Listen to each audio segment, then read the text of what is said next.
aquel momento, vamos a ver, los estertores del franquismo siempre han estado presentes, a día de hoy también.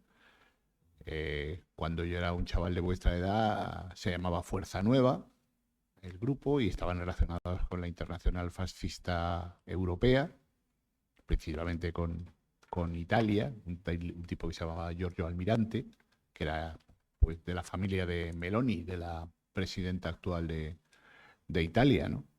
O sea que estas cosas nunca se han ido diluyendo. Lo que pasa es que sí es verdad que hubo un tiempo donde eso parece la propia el Partido Popular actual proviene de Alianza Popular, que fue un grupo de, de Ministro. principalmente ministrables, de ministros de Franco, de distintas sensibilidades dentro de la derecha ultramontana, que eso, hicieron una alianza pues para no perder su hueco, ¿no? Y luego se fueron transformando, de hecho se transformaron, la transformación de Alianza Popular en el Partido Popular se hizo en una semana. Yo recuerdo, yo lo vivía y de pronto, esto ya no se llama Alianza Popular, se llama un Partido Popular, ¿no? Creo que fue un juego desde Bruselas o desde Europa que les debieron de decir, os tenéis que reconvertir en lo que en Europa son los partidos populares, ¿no? O sea que todo eso está ahí. Luego hay gente buena en todos los lados y gente. Pero eso que Vox no es un fenómeno nuevo. Y ahí lo digo claramente. O sea que lo que pasa sí llama la atención que Vox, por lo reciente de la creación de un partido como Vox, pues nadie de los líderes, creo que ni Abascal, conoció a Franco por edad. Entonces, porque si cuando muere Franco yo tenía aproximadamente 18 años, no sé qué edad tendrá Abascal, pero debe estar por los 40 y tantos, 50 como mucho, una cosa así. Pero bueno, que en estas cosas no. Creo que tenemos que tener una España plural en todo caso y respetarse todo el mundo, pero todo el mundo. Y que hay que, eso, intentar respirar y dejar respirar a los demás. Es decir, no insultarnos ni nada por el estilo, sino tomarlo todo con mucha tranquilidad, ¿no? Que cada uno piense lo que quiera, pero que cada uno pueda pensar lo que quiera. Que las corrientes que nos llegan ahora, el mundo Trump, del señor Donald Trump, pues ya habéis oído, vosotros que estáis en una universidad tan chula como es la Universidad de Cádiz, pues pensar en los compañeros de Harvard, por ejemplo, en Estados Unidos o de Columbia, donde la gentuza de Trump, digamos, estos que son antivacunas, porque se ha rodeado de una gente que son zumbaos, absolutamente. Entonces, que es un poco como que quieren presionar económicamente a las universidades norteamericanas, que siempre se han distinguido por su valía, eso, con lo económico, que es lo único que tiene Trump, o sea, el dinerito, ¿no? Entonces, y esta gente parece que se está resistiendo y seguro que ganarán la batalla. Te planteaba esos cambios que tú percibías en los años 90 en el sentido de, de la despolitización, de la desmovilización también en gran medida de la sociedad. Mm. Y te preguntaba qué La, destacaría. la desmovilización Sí, perdona que hago un sí, sí, sí. inciso, la desmovilización ciudadana siempre viene de la mala praxis de la clase política. O sea, que cuando tus políticos en los que confías, a los que has votado, te rompen el corazón con corrupciones variadas, entonces la desafección de la población es cada vez mayor. Es como decir, o sea, que es un poco. A mí me pasó, o sea, que yo aquí me voy a desnudar, digamos, pero de ser un votante de Felipe González y de su gente, pues de pronto es que hubo un tiempo donde los escándalos brotaban cada semana. Era uno tras otro. Y eran todos escándalos de corrupción. Cuando el hermano de Alfonso Guerra, eso por el hecho de ser hermano, tenía un despachito en Sevilla y hacía y deshacía lo que le salía de las narices, pues claro, dices, joder, ¿por qué tiene que oler mi país a mierda si somos gente en la que hemos confiado?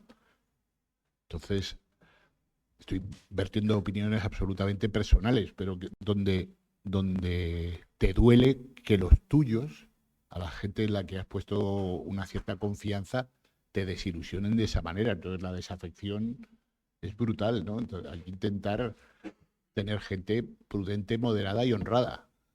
No pensar en otras vías. O sea, la democracia formal en la que vivimos es la mejor de las democracias que podemos alcanzar en esta Europa que tanto amo. Me refería a la desmovilización en general, no solo a la política, que también la política y la social. Y de hecho, en aquella época surgen, por ejemplo, multitud de ONG como vía de decir, quiero seguir haciendo cosas Sí, y veo que la política de partido no es la solución. En todo caso, lo que nos encontramos en la práctica es que los 90 vienen presididos por esa falta de movilización, ¿no?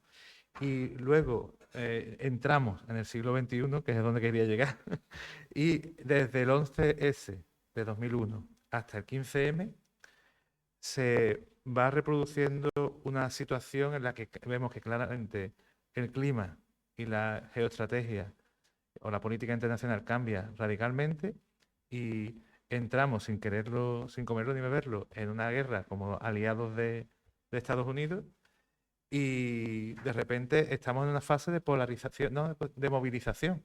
El movimiento del no a la guerra, y etcétera, hasta llegar al 15M y todo lo que supone. En esa etapa tú estás como gestor programando en la calle 54 y de tu mano también en otro ámbito, como es los festivales de cine, traes películas como Psycho de Michael Moore sí. o La doctrina del shock. La doctrina del shock, muchas gracias, o un franco 14 pesetas, por Sí. ejemplo, ¿no? Es decir, y desde esa ubicación, digamos, privilegiada en la que estás contemplando cómo gira el mundo, nos gustaría que nos contaras un poco cómo se vivieron aquellos cambios, aquella situación, eh, en algún sentido incluso tan traumática, ¿no? El Prestige, la entrada a la guerra de Sí. Irak, el cambio, esa teoría del choque de civilizaciones y la omnipresencia del terrorismo islámico, ¿no?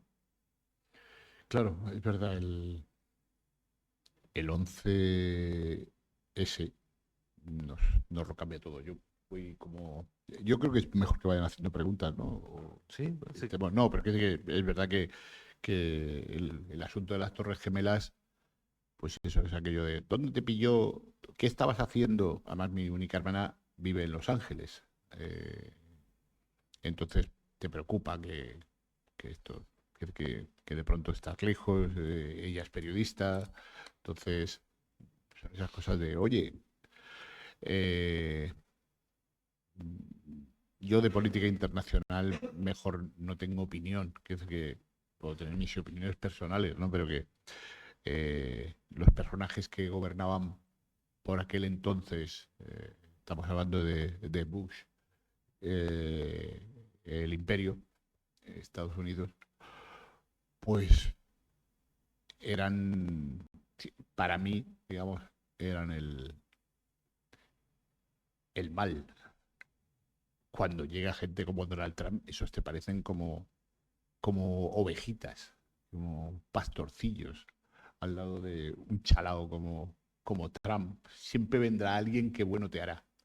Entonces, en este caso, la gente que estábamos en contra o sea, a favor del no a la guerra, de ese tipo de movilizaciones, pues eh, lo vivíamos, bueno, con esa cierta impotencia de que desde España no se podía hacer nada, pero que lo hacíamos con voluntarismo, digamos, dentro de lo posible, ¿no?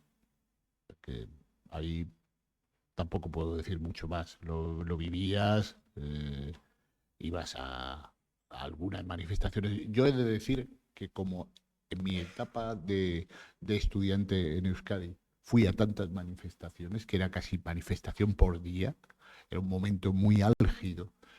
Luego ya, digamos, en mi etapa madrileña he ido a muchas menos manifestaciones, porque ya la manifestación te agota, ¿no? Entonces, pero sí saltaría al 15M. Ujú. No hay pan para tanto chorizo, aunque fue uno de los lemas más brillantes del lugar y que, bueno, me pareció un movimiento absolutamente lógico que yo creo que luego pues como vivimos en un país donde somos 5 españoles, 7 opiniones, pues eso ha llevado a la izquierda, digamos, a la izquierda, en mi opinión, a la izquierda del Partido Socialista a disgregarse y de hecho ahora mismo vivimos un momento donde Podemos está por un lado, Podemos se ha ido disgregando, Sumar estar por otro lado y curiosamente creo que como ciudadano me sorprende que todo ese espectro político esté además enfrentado, ¿no? Tío, podéis, podéis tomar una cerveza tranquilamente y hablar, porque creo que en buena medida la ciudadanía no vemos dónde están los escollos para no trabajar de manera unitaria, ¿no? Y yo eché un vistazo y ahora os voy a recomendar un libro precioso a ese 15M en la Puerta del Sol. No participé porque además yo ya no vivía en Madrid. Yo me había venido para acá a vivir, pero como sigo conservando un piso en Madrid, eso voy muy habitualmente a Madrid por temas de trabajo, entonces me acerqué a esa acampada que había en la Puerta del Sol, que era inusitada, y había una actividad ahí lúdico-cultural bastante chula. El libro se llama Cuaderno de Sol y es un libro ilustrado por uno de los un grandísimo amigo, es un dibujante de Mérida, que lleva años viviendo en Madrid, que se llama Enrique Flores, y el prólogo está escrito por Elvira Lindo. Es un librito pequeñito, barato. Mira, si lo llego a saber, hubiera rifado uno, porque tengo unos cuantos ejemplares, si me llego a acordar. Tengo unos cuantos ejemplares en casa, porque yo lo presenté en Sevilla, en la Casa de la Provincia, en verano, de cuando salió. Tuvo mucho éxito y es un cuadernito pequeño. Y él recoge el día a día de esa acampada de lo que ese movimiento del 15M, pero gráficamente con bocadillos, no es cómic exactamente, son ilustraciones con bocadillos de las cosas que se hablaban allí. Porque casualmente este dibujante vivía en la calle del Carmen, que está al lado de la Puerta del Sol, y se bajaba todas las noches a hablar con la gente, y es un librito de esos maravillosos, deliciosos. Bueno, para los más jóvenes Tendríamos del que, lugar, recordar que el 15M fue un movimiento ciudadano y espontáneo que surge a raíz de la crisis económica y de las medidas que tiene que tomar el gobierno de Zapatero en 2010, que tiene que ver con una reforma de la Constitución y de los servicios y los derechos básicos. Y que fue un intento de reforma y de regeneración democrática presidido o liderado por la gente joven, cosa que da una sana envidia viendo hoy el sí, presente y que tenemos. movimientos religiosos, o sea, había allí una amalgama Sí, en se el sumó mucha 15M gente, claro. muy, muy curiosa, muy interactiva y con muchas ganas de hacer cosas, ¿no? Mm.